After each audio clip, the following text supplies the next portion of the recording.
अभी हम आसाम में थे भाई, गुवाहाटी में बाई कार जा रहे थे प्रोग्राम में, तो पूरा रास्ता गुजर गया। जब गांव के करीब पहुंचे तो पूरी एक काफला आ रहा था, एक जुलूस, नारा यही लग रहा था, जय जय श्री राम।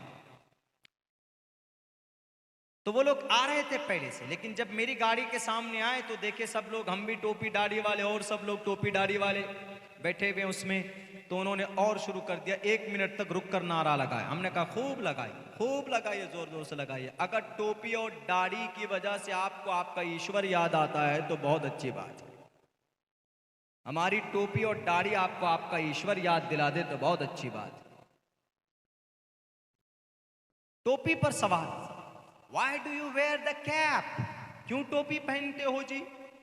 क्या फायदा इस टोपी से? क्यों पहनते हो? इस टोपी से क्या फायदा? मेरे ख्याल से हम में से किसी की नजर नहीं जाती है वहां पे। टोपी का क्या फायदा? छोटी छोटी चीजें जिनको हम लोग काउंट में नहीं लेते हैं ना, जैसे हम लोग, बहुत से लोग खड़े होकर पेशाब कर देते हैं, और बहुत से लोग ऐसे नापाक रहते हैं, और बहुत से लोग ऐसे खड़े होकर पानी पी लेते हैं, और बहुत से आदमी ऐसे कि बिना हाथ धोए खाने में बैठ जाते हैं। ये छोटी चीज़ ज़रूर है, लेकिन मेडिकल साइंस पढ़िए, आपको डॉक्टर लोगों की क्या रिसर्च है, क्या तहकीक है। एक आदमी ने सवाल किया कि मौलाना why do you wear the cap? आप लोग टोपी क्यों पहनते हैं? ये टोपी। हमने कहा कि टोपी क्यों पहनते हैं हम, और आप क्या कहेंगे कि अल्लाह के नबी की सुन्नत है, सवाब के लिए पहनते हैं। लेकिन एक बात बताऊं, हर सुन्नत में, अल्लाह के कुरान के हर एक हुक्म में दुनियावी एतबार से कोई ना कोई फायदा है। तो हमने जब इस पर तहकीक की तो हमें पता चला कि भाई टोपी का तो दुनियावी बहुत फायदा है। क्या क्या फायदा पता है? हमसे और आपसे पूछे भाई क्यों पहनते हो? भाई अल्लाह के नबी की सुन्नत है, हम अल्लाह के नबी की हम उनको फॉलो करते हैं, इसीलिए हम टोपी पहनते हैं। ये तो है ही, इसमें कोई शक नहीं है। और अगर एक सुन्नत पर हम अमल कर लें तो अल्लाह तबारक व तआला 100 शहीदों का सवाब हमें अता फरमाता है। मन आया सुन्नती इंद फसादी उम्मती फलहु अज्रु मिअती शहीद। अल्लाह तबारक व तआला के आखिरी नबी मोहम्मद रसूलुल्लाह फरमाते हैं कि ऐसे माहौल में, ऐसे वक्त में जो अभी चल रहा है इन एंटायर वर्ल्ड, पूरी दुनिया में, ऐसे माहौल में अगर कोई मोमिन एक सुन्नत पर अमल करता है 100 शहीदों का सवाब उसको मिलता है। टोपी हम पहनते हैं, एक सुन्नत पर अमल करते तो 100 शहीदों का सवाब हमें मिल जाता। लेकिन अगर कोई पूछे टोपी क्यों पहनते हो जी, तो आप उनको कहिए, पहले वही जवाब दीजिए आप जो आपके शान है, भाई हमारे नबी का तरीका है, हम अल्लाह के नबी के पैरोकार हैं, हम उनके फॉलोवर हैं, वो हमारे रोल मॉडल हैं, वो हमारे हीरो हैं, वो हमारे गाइडर हैं। हमारा हीरो सलमान नहीं, शाहरुख नहीं, आमिर नहीं, ये भगोड़े, ये बहरूपिये और ये एक किस्म के मुखन्नस हैं, ये नहीं हमारे रोल मॉडल। इन्होंने दीन के लिए, इस्लाम की इशाअत के लिए कुछ नहीं किया। ये तो खामोश हैं, ये तो बिल्कुल एक नंबर के जालिम हैं। इसलिए जालिम हैं कि फ़लस्तीन के अंदर 45,000 ईमान वाले शहीद कर दिए गए, एक जुमला किसी के जुबान से नहीं निकला। बाबरी मस्जिद को शहीद करके, जबरदस्त तरीके पर हड़प करके वहां पर भव्य मंदिर बना दिया गया। इनमें से कोई कुछ नहीं बोला, क्यों? क्योंकि इनको पैसों से प्यार है। और तो और जनाब, अरब कंट्री दुबई, जहां बुर्ज खलीफा है, बुर्ज खलीफा में भी उस मर्यादा पुरुषोत्तम श्री रामचंद्र जी की तस्वीर को दिखाया गया है एडवर्टाइज में। वो मुनाफिक हैं कि नहीं हैं? कलमा पढ़ने वाले नहीं हैं। अरब के नाम पर उन्होंने कुरान को, शरीयत को धोखा दिया है। इसीलिए कोई ये ना कहे कि मौलाना कुरान उतरा उधर अरब में, आप कैसी बात करते? हम मानते हैं कि कुरान मक्का में उतरा है, कुरान पढ़ा गया है, कहाँ? मिस्र में। लेकिन कुरान को समझा गया है हमारे एशिया बर्रे सगीर के अंदर। यहाँ के लोगों ने कुरान करीम को ढंग से समझा है। यही वजह है कि कुरान की सबसे ज्यादा तफसीर अगर कहीं लिखी गई है तो हमारा ये बर्र सगीर है, हमारे ये भारत है, और आस पड़ोस की ये टोटल ममालिक जितने भी हैं 4-5 कंट्री ये आते हैं। ये लोग तो सिर्फ पैसों के पुजारी हैं। हमारा रोल मॉडल सिर्फ एक, कौन? हमारे नबी जनाबे मोहम्मद रसूलुल्लाह सल्लल्लाहु अलैहि वसल्लम। शान से बताएंगे दाढ़ी हमारी नबी की सुन्नत है। जब वो कहेगा कि तुम तो ज्यादा धार्मिक हो तब फायदा बताना, कहा धार्मिक नहीं गुरु, हमारे नबी की एक एक सुन्नत पर इतना फायदा है कि तुमको कब। फिर बताइए, मिसाल के तौर पर हम लोग जब खाना खाने जाते हैं तो हाथ धो के खाते हैं ना। योगी जी ने पूछा, why do you wash your hands before eating the food, before taking lunch and dinner? अरे तुम लोग खाने से पहले हाथ क्यों धोते हो भाई मुसलमान लोग? तो हम लोग क्या कहेंगे कि अल्लाह के नबी का तरीका है।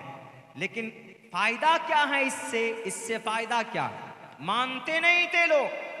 क्या रे, सुन्नत पर अमल करने से क्या फायदा? कोई फायदा नहीं। लेकिन जब हाथ धोने की सुन्नत का इनकार किया गया तो पता है इसका फायदा कब नजर आया? जब कोरोना आया भारत में। जब कोरोना आया तो हाथ धोने का फायदा नजर आया ना। बिना हाथ धोए कोई कुछ कर सकता था? कोई नहीं। घर से अगर बाहर से आए कहीं, घर घुसने से पहले तो हाथ धो, है कि नहीं? क्यों जी? कोरोना नीचे आ जाए। और इस कोरोना ने ऐसे बेवकूफों को सामने लाया है कि हम और आप ताज्जुब करेंगे। लॉकडाउन पूरे तकरीबन सालों तक रहा। हमारा स्कूल तो 2 साल तक बंद रहा लॉकडाउन। और ये कोरोना 2 साल में इतना अक्लमंद हो गया था कि कभी कभी लॉकडाउन कब का लगता था पता है? दिन का लगता था, रात में खुला।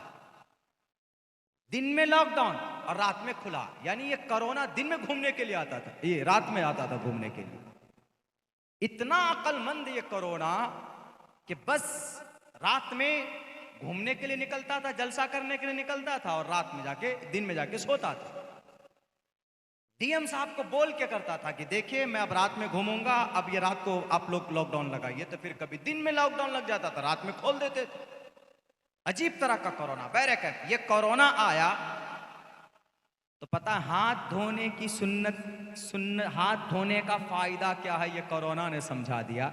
यहां तक के सारे लोग प्रचार करने लगे, अरे wash your hands, wash your hands, हाथ धो, हाथ धो।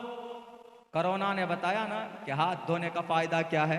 कोरोना तो अब बताया, चाइना से सफर करके यहां आया सुन्नत समझाने के लिए इंडिया में। लेकिन हमारे नबी तो 1458 साल पहले बता कर जा चुके थे कि लोगों हाथ धोकर खाना खाओ ताकि कोई कीटाणु तुम्हारे अंदर न चला जाए। अच्छा, ये कोरोना को अंदर जाने का 2 ही रास्ता मालूम था। नाक से घुसता था तो नाक में मास्क लगा दिया, मुंह से घुसता था तो मुंह में मास्क लगा दिया। कान से क्यों नहीं घुस सकता है कोरोना? कान से भी तो घुस सकता है ना। कान के बारे में कोई चर्चा नहीं। खैर, अलग अलग अजूबे समझ में आए। और फिर यह है हाथ धोने का फायदा। एक कोरोना से बचना है तो पहले हाथ धो। प्राइम मिनिस्टर ऐलान कर रहा है, अमेरिका का सदर ऐलान कर रहा है, इस्राइल का सदर ऐलान कर रहा है, यूरोप कंट्री मगरबी ताकत कह रहा है कि बचना है कोरोना से तो हाथ धो। बेटे नहीं मानोगे सुन्नत को तो कोरोना तुमको मनवा देगा कि सुन्नत की क्या ताकत है। अब रही बात टोपी की। एक साहब बोले आसाम में कि मौलाना why do you wear the cap, आप टोपी क्यों पहनते? हमने कहा कि टोपी पहनते हमारे नबी ने फरमाया नहीं हम आपके नबी को नहीं मानते। We don't believe in your नबी and we don't follow your the last prophet Muhammad सल्लल्लाहु अलैहि वसल्लम। हम नहीं मानते हैं आपके नबी को। और कोई अलग फायदा बताइए। हमने कहा कि राजस्थान गए हैं, बोला गए। राजस्थान में लोग कितनी बड़ी बड़ी पगड़ी बांधते हैं, सर पे बांधते हैं ना, इतनी मोटी मोटी पगड़ियां होती है। पता है क्यों होती है? पूछिए उनसे पूछिए कि ये तुम पगड़ी क्यों बांधते हो, तो वह आपको साफ कहेगा कि हम लोग राजस्थान में रहते हैं, रेत के इलाके में रहते हैं, यहाँ पर गर्मी होती है और तेज लू चलती है। लू और लू इतनी खतरनाक बीमारी है कि अगर एक मर्तबा लग जाए तो वह आदमी बच नहीं सकता, मरेगा ही वो। अगर सीरियस लू लग जाए तो लू से बचने के लिए राजस्थान के लोग पगड़ी बांध रहे हैं, पगड़ी, लू से बचने के लिए। तो हमारे नबी ने 1458 साल पहले सर पर टोपी और पगड़ी दोनों ही बता दिया, दोनों ही बताया। और दोनों पर अगर कोई अमल करेगा, अगर कोई टोपी पहनेगा या कोई पगड़ी बांधेगा, उसको लू जैसी मुहलिक बीमारी नहीं लग सकती है, लू से बच सकता है। क्यों? इसलिए कि लू जो अटैक करती है, ये बीमारी सबसे पहला जो हमला करती है वो इस जगह पर करती है, यहाँ पर, यहाँ इस जगह पर। और यहाँ पर लू से वही बच सकता है जो इंसान टोपी पहनेगा, टोपी ओढ़ेगा, ये हिस्सा उसका महफूज रहेगा। वो कहीं पर भी चला जाए गर्मी के अंदर, लेकिन लू नहीं लग सकती उसको, लू जैसी मुहलिक बीमारी से बच जाएगा।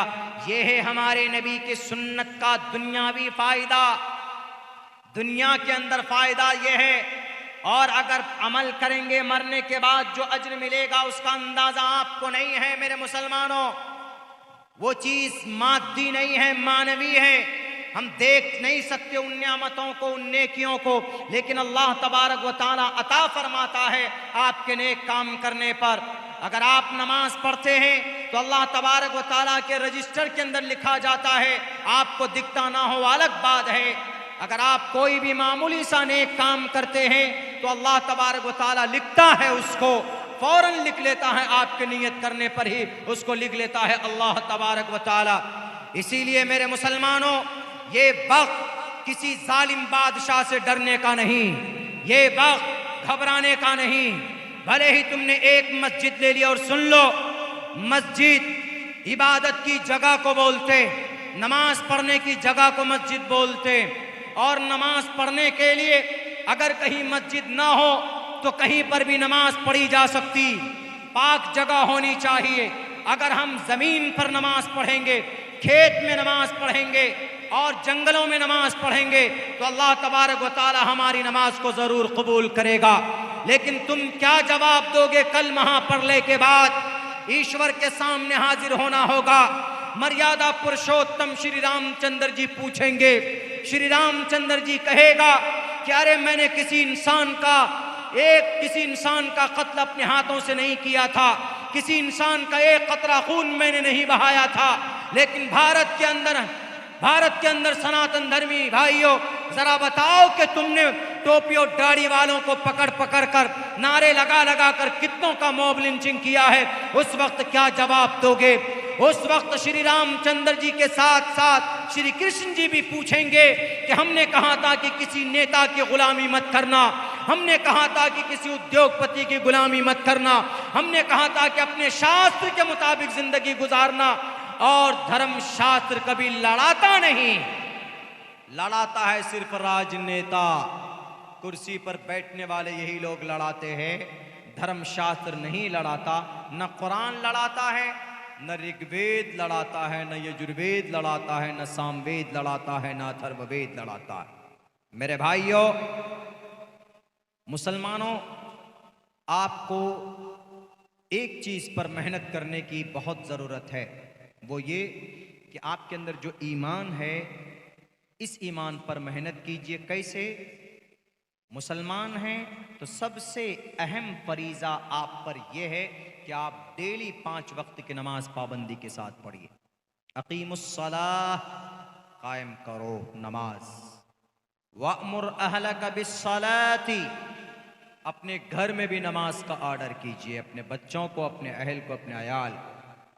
उसके साथ साथ अगर आपका बेटा शराब पीता है तो आप शराब से रोकिए उसको। अगर आपका बेटा या कोई इंसान सूद खाता है, सूद बहुत खतरनाक गुनाह है सूद।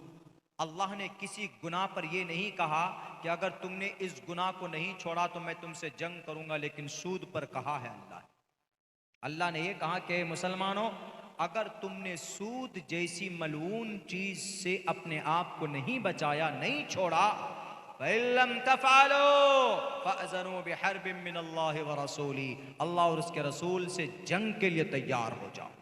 सूद, यमहकुल्लाहु रिबा व युरबिस सदक़ात, अल्लाह सदक़ात को बढ़ाता है, सूद को कम करता है। आप अगर सूद का 1 रुपए भी अपने बच्चों के पेट में डालते हैं, आपके बच्चे की जिस्म की परवरिश होती है। अल्लाह के नबी का फरमान है, ला यदखुलुल जन्नत जसदुन गुज़िया बिल हराम, वो जिस्म, वो बॉडी कभी भी जन्नत नहीं जा सकती जिसको हराम रिज़्क़ से पाला गया हो। और जब मुसलमान अपनी शरीयत पर अमल करता है तो फिर इन लाल बुजक्करों से डरता नहीं है, ये शराबियों से, इनसे कोई फिर डरता नहीं है। क्यों? उनका कनेक्शन अल्लाह से जुड़ जाता है। हमारे नौजवानों, जहां गाना याद करते हो आप, कम से कम कुरान करीम की एक एक लाइन याद करना शुरू कर दो, कुरान करीम की एक एक आयत पढ़ना शुरू कर दो।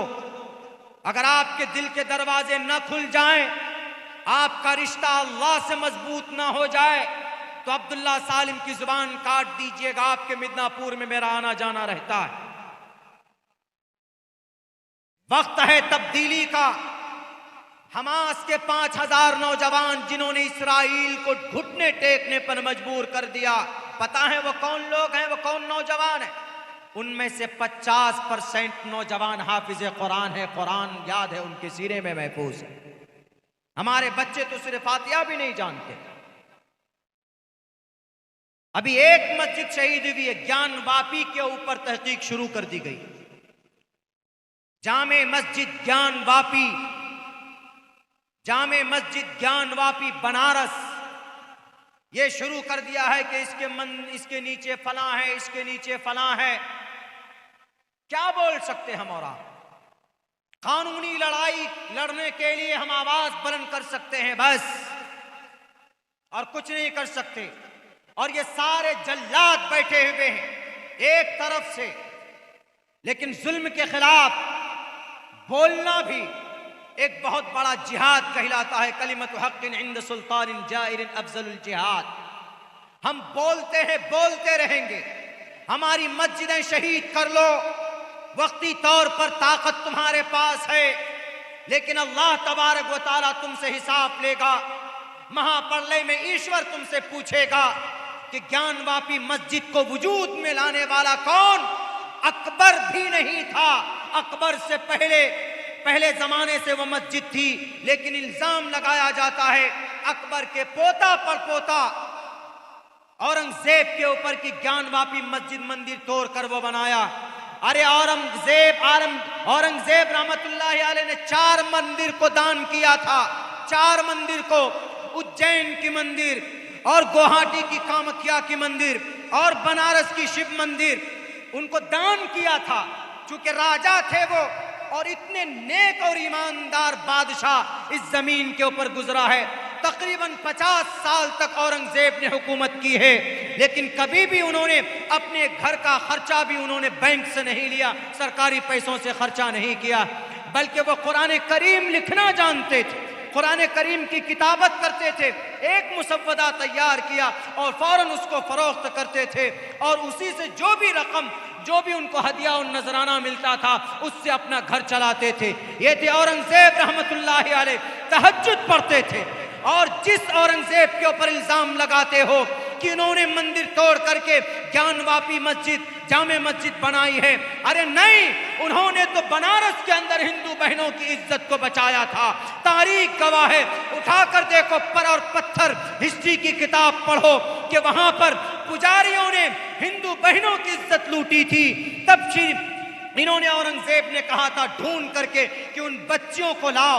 उन बच्चियों को लाया गया और कहा कि इनके रेप करने वाले कौन कौन हैं। देखा कि 2-3 पुजारी थे, तो सारे लोगों ने कहा कि मस्जिद को तोड़ो, ये मंदिर को ढा दो और पुजारी को भी फांसी दे दो। तो औरंगजेब ने ये कहा कि एक काम करो, इनको तो मत मारो, और फिर इसी मंदिर को ये अपवित्र अगर हो गई है तुम्हारे धर्म के हिसाब से, तो इस मंदिर को दूसरी जगह पर तुम लोग बना दो। ये औरंगजेब ने उस मंदिर को तोड़ने से बचाया, बल्कि उसको दूसरी जगह पर बसाया। ये औरंगजेब थे। गलत तारीखें पेश करते हो और खामखा की बातें करते हो। तारीख नहीं मालूम है तो पढ़ा करो, भारत के अंदर इंडियन हिस्ट्री को पढ़ा करो, इंसाइक्लोपीडिया को पढ़ा करो, तो इतिहास पता चलेगा तुम्हारे कि इस मुल्क के अंदर हम जिन टोपी और दाढ़ी वालों को मारते हैं, इनकी क्या कुर्बानी रही। अभी कल हम लोगों ने 26 जनवरी मनाया।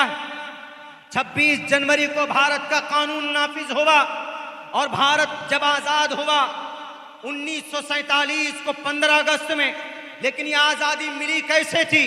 इन्हीं दाढ़ी और टोपी वालों की कुर्बानी से। आज जो जय श्री राम का नारा लगाते हो, भारत माता की जय बोलकर अपनी जमीन होने का दावा करते हो, अगर ये टोपी और दाढ़ी वाले नहीं होते, ये देश आजाद नहीं होता। 26 जनवरी को झंडा फहराने का मौका नहीं मिलता। अंग्रेज को किसी ने मारकर भगाया है तो सिर्फ वो मोहम्मद रसूलुल्लाह के गुलाम थे। वो टोपी और दाढ़ी रखने वाले, वो कलमा पढ़ने वाले मुसलमान थे हमारे इस मुल्क के। बैरक है, एक मस्जिद शहीद हो गई, दूसरी की तैयारी है, फिर तीसरी, फिर चौथी, फिर पांचवी, फिर छठी। अरे अगर आपको एक्शन ही लेना है तो जो लोग मुजरिम हैं उनके खिलाफ एक्शन लीजिए, जो लोग चोर हैं उनके खिलाफ एक्शन लीजिए, जो लोग डाकू हैं उनके खिलाफ एक्शन लीजिए, जो नौजवानों को रोजगार रोजी रोटी नहीं मिली हुई उनको जॉब दिलाइए, शराब पीकर बेटियों की इज्जत लूटी जा रही है उस पर एक्शन लीजिए, किसान लोग अपनी कर्ज के बोझ के तले दबे जा रहे हैं, उन किसानों के लिए एक्शन लीजिए, मदद कीजिए उनकी। इन पर मदद नहीं करेंगे, लंबी लंबी फेंकेंगे, बस लंबे लंबे भाषण देंगे। मेरे नौजवानों, सवाल करना अपने प्राइम मिनिस्टर से इट्स योर फंडामेंटल राइट, आपका अधिकार है, आप उनसे सवाल कर सकते हो।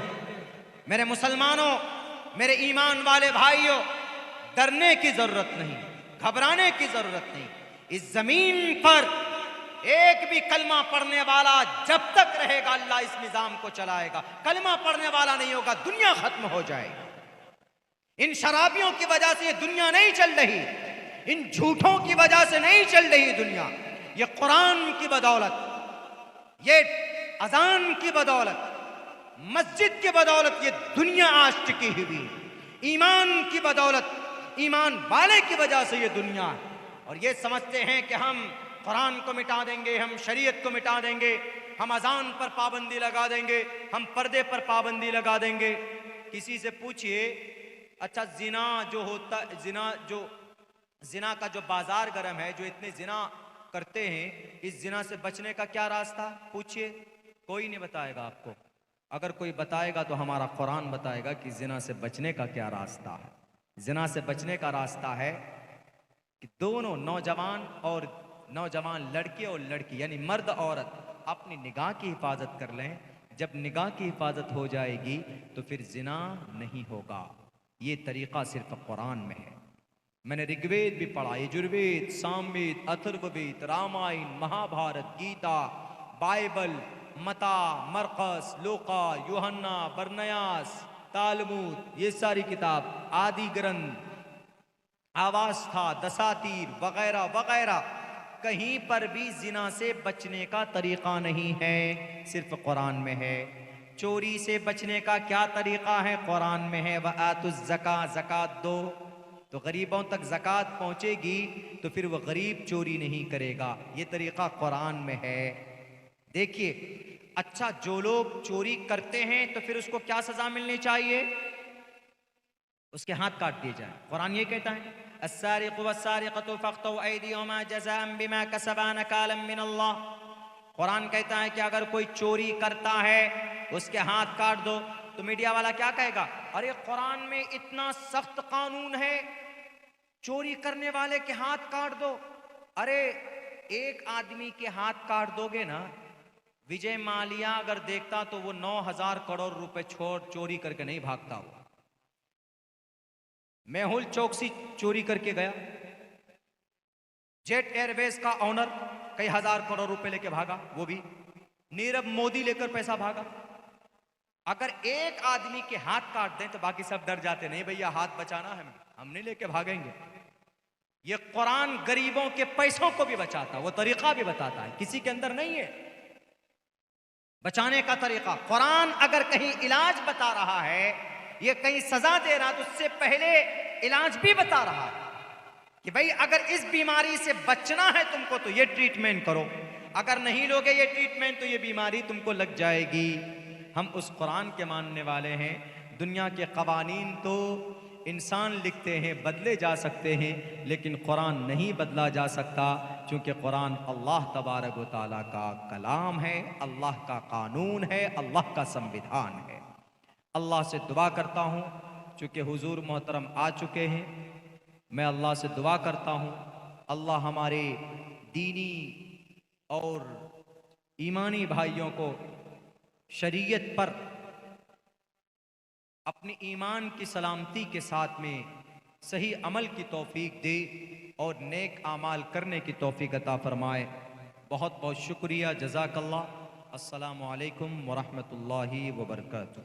माशाअल्लाह, बहुत कीमती बयान हो रही थी। आप तमामी हजरात ने बहुत संजीदगी के साथ सुना। इसके बाद 2 मिनट के लिए मैं शायर साहब से गुजारिश करूंगा, MD हसनुज़्ज़मा तशरीफ लाएं, 2 मिनट के लिए नात पढ़ें, उसके बाद हजरत की बयान, फिर बाद दुआ होगी इंशाअल्लाह।